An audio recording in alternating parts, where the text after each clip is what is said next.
Hello, what's up guys? Sunday na naman at kailangan natin mag-spend ng quality time para sa kids. Nagpunta nga pala kami dito sa Altona kung saan makakita tayo ng mini train at mini train rails. Maraming pupunta dito lalo na kapag medyo maaraw kasi talaga namang enjoy din. Bukod sa mura na ay talagang experience din to para sa mga kids. Dahil medyo makulimlim ngayon, medyo hindi gaano karami ang tao pero minsan talaga punong-puno ito.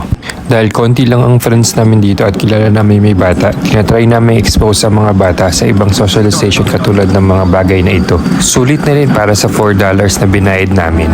Ang ikot ay tumagal din ng halos 5 minuto at paikot-ikot din kami. May mga tunnels, may mga trees at kung ano-ano pa. Kahit pagod at puyat ngayong night shift, pinipilit pa rin namin pumunta sa mga ganitong lugar upang bigyan ng quality time ang aming pamilya. Nakakawala ng pagod kapag nakita mong masaya at nakangiti ang mga anak mo. Hindi ito ingrande at hindi rin ito magarbo pero sapat na ito para magkaroon ng magandang experience sa mga bata. Medyo may sumpong lang si Thea pero si Tasha kitang-kitang nag-e-enjoy. Hindi lang naman mga bata ang nag-e-enjoy dito, pati na rin ang mga adult.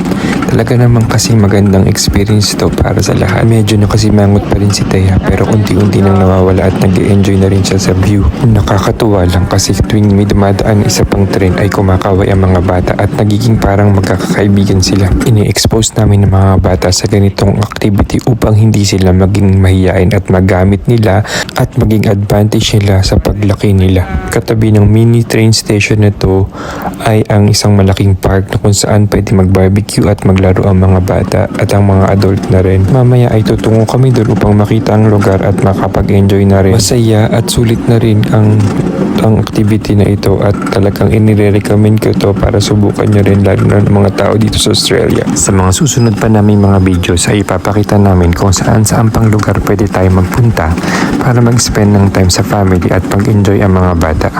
Hanggang dito na lang, mukhang nakita na namin ang last station. Hanggang sa muli. Bye-bye!